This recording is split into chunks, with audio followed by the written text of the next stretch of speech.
nem direita nem esquerda. Voltando à nossa discussão, ou à nossa reflexão, como você preferir entender melhor, acreditamos que o brasileiro ele está esgotado. Ele está esgotado. Ele almeja mudança. Ele está com medo. Ele quer sobreviver. Sobreviver dessa onda de violência que, infelizmente, acaba assolando o país. Preocupa-se com guerras que acontecem fora do território brasileiro, mas se esquecem das guerras internas que acontecem em regiões, principalmente regiões mais pobres, regiões carentes de certos serviços que acabam não chegando a quem precisa mais de políticas públicas. E o que nós trazemos aqui não é uma condenação, não é uma luta antipolítica, não é acalorar esse discurso polarizado de direita e de esquerda, é dizer que leis são votadas por direita e esquerda. Nós aplaudimos a lei que traz avanço ao país. Nós aplaudimos a lei que traz benesses a um trabalhador que sabe o quanto a vida é difícil. Difícil de levar, muitas vezes, um pouco de dignidade para sua casa, pagar um aluguel, pagar uma cesta básica. Nós estamos falando para refletir junto com essas pessoas. Porque o político ele conhece as leis, ele tem uma assessoria jurídica ali que vai levar para ele toda a tramitação de processo, de lei, do que pode e não pode. Aqui a gente tenta colocar da forma mais coloquial possível, mais simples, mais próxima de você. Falamos do dolo, que a lei 14.230 colocou ali enfaticamente vários artigos, né, muitos incisos, do começo ao fim da lei. E lembramos que a lei, né, é muito clara. Ela, em mais de um momento, ela fala sobre a situação da condenação de um político improbo, né, de um agente público improbo, praticou um ato de improbidade administrativa, que está ali no parágrafo 9º do artigo 12 e também no artigo 20 da lei. As penas aplicadas a esses políticos a partir aí da lei de improbidade administrativa só poderão ocorrer após o trânsito em julgado da sentença. E há muito pouco tempo havia uma discussão aí acalorada sobre penas serem cumpridas a partir já de um julgamento de um órgão colegiado, de segunda instância. Mas para o político, não. O que nós estamos discutindo aqui é se esses homens eles têm uma auréola em volta da cabeça ou do corpo de autoproteção. O país gasta muito, o país gasta mal, o país investe demais em agente político. Investe muito, é muito dinheiro. Infelizmente, a gente não pode deixar de dizer que o pessoal muitas vezes discute e reclama que falta dinheiro. Falta dinheiro para a saúde, às vezes, em algumas cidades, falta dinheiro para a saúde em alguns estados, falta dinheiro para investimento numa educação de qualidade. Mas é engraçado, vê-se falando de corrupção quase todo dia. Olha só esses últimos atos de corrupção praticados por um banqueiro que estava cortejado. Vocês sabem o que é um cortejo? Cortejado por agentes políticos. E quando fala de agente político, eles se calam. Aí logo depois eles voltam à TV, voltam às rádios e fazem aquele papel do homem que mudou, transformou, está interessado em mudar a sociedade.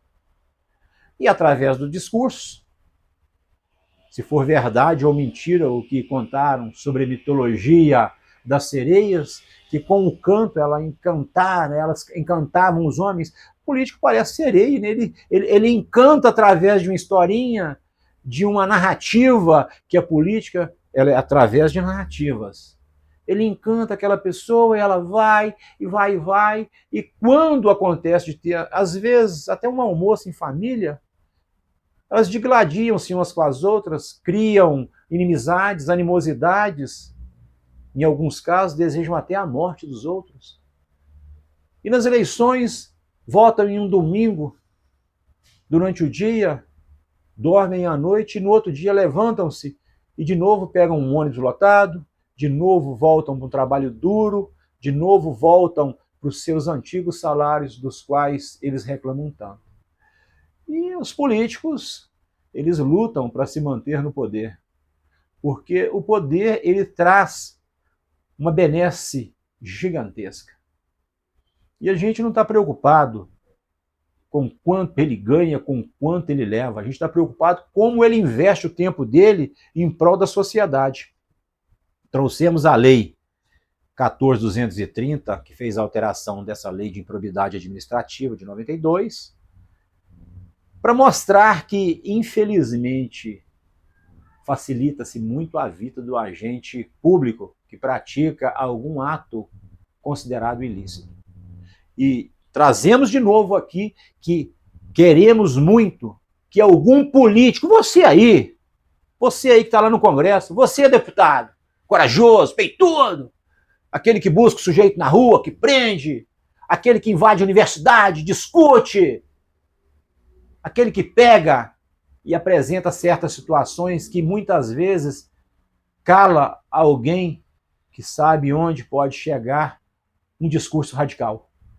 Tipo, político chamando o professor de vagabundo. Isso aí enterra o que se chama democracia, através de uma escola, de um professor. Forma-se juízes, médicos e principalmente políticos. Nós falamos tanto do ensino privado quanto do público, mas no ensino público, infelizmente, pelo mau investimento que se faz, eu não estou falando de você não, professor. Eu falo do mau investimento, às vezes, do salário que você recebe, pela luta que você tem. País sério não trata político melhor do que professor, não. Em país sério, político, o salário tem que ser menor do que o do professor.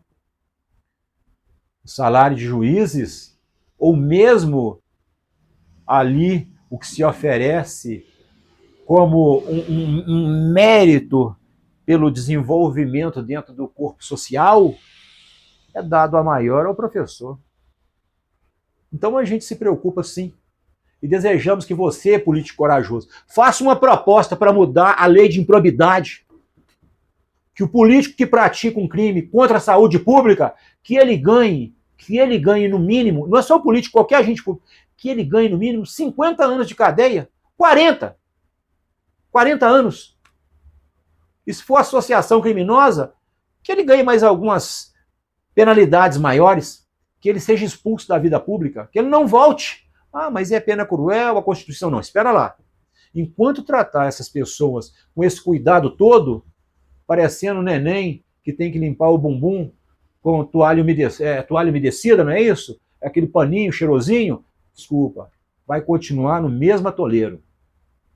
Enquanto uns gritarem de um lado e de outro por interesses próprios, tentando destruir, infelizmente, a economia, enquanto se encontrar político carregando dinheiro na cueca, dinheiro em bolsa, em sacola, em envelope, e nada for feito, e ele fala, mas eu estou sendo perseguido. O país não muda. Enquanto o político estiver pedindo dinheiro, praticando ato de corrupção, e não se tomar medida drástica, violenta, medida segura, como toma com ladrão de galinha? Com aquele cara que vai no quintal de não sei lá quem e furta umas penosas. Enquanto não se tomar medidas com essas pessoas, não haverá, infelizmente, progresso nesse país. Eu gostaria muito de olhar e dizer, eu confio, mas me perdoem, eu, infelizmente, desconfio. Por isso, vamos lá, que os políticos tão corajosos façam propostas de mudança não só para os crimes contra o patrimônio de pequena monta. Façam proposta para alteração de todas as leis que fazem previsão de punibilidade para político corrupto. E, por favor, quando você fizer, lembra lá do artigo 11, coloca umas penas maiores, porque fica muito difícil essa penalidade tão branda. O artigo 11 que o político pode perder é capital político. Fazer a sua narrativa como um homem honesto, bom, aquele que vai mudar o mundo. Há casos de políticos que praticam algum ato de corrupção em um dia e no outro dia está em um templo sagrado de joelhos chamando o nome daquele que é o Criador, que ele merece o máximo de respeito que aquela boca nem deveria abrir para dizer o nome dele, mas ele diz. Então é isso. E a gente espera que as mudanças não sejam meramente para crime contra o patrimônio, praticado geralmente por pessoas menos favorecidas. Eu não estou falando que ninguém aqui está defendendo ali o bandidinho, o bandidão, ninguém não. Você fez também, companheiro, que você pague. Se você acha que tirar o patrimônio de alguém vai te beneficiar, lembre-se, há consequências e elas deverão ser aplicadas. Agora, lembrando também, o agente político, principalmente ele que ganha muito bem, que tem aí plano de saúde muito bom, que tem aí benefícios para ele e para aqueles que o cercam dentro do contexto de trabalho dele, né? Ali os deputados, senadores e aqueles que estão em Brasília, as benesses são grandes, tanto para eles quanto para aqueles que com eles trabalham. Que eles mudem essa lei. A partir do momento que mudar essa lei, cria-se esperança. Agora, enquanto fizer igual 2021, ir lá e fazer a alteração da 14.230, mudando a 8.429, que é a lei de improbidade, que veio lá de 92, aí vocês me desculpem. Esqueçam. Pega uma oração, coloca no bolso todo dia quando sair de casa, faça como os nossos irmãos do Islã, ajoelhe-se 5 vezes ao dia e faça uma oração, que você sempre estará em risco. Agradecemos a companhia e desejamos que realmente apareça aí um homem sem capa de herói, mas com coragem suficiente para mudar a direção desse país. E ele vai começar isso mudando a condição dos políticos, não da política. Mudando leis que trazem legitimidade a práticas que não deveriam existir. A práticas que só lesa quem mais precisa, a população, o povo.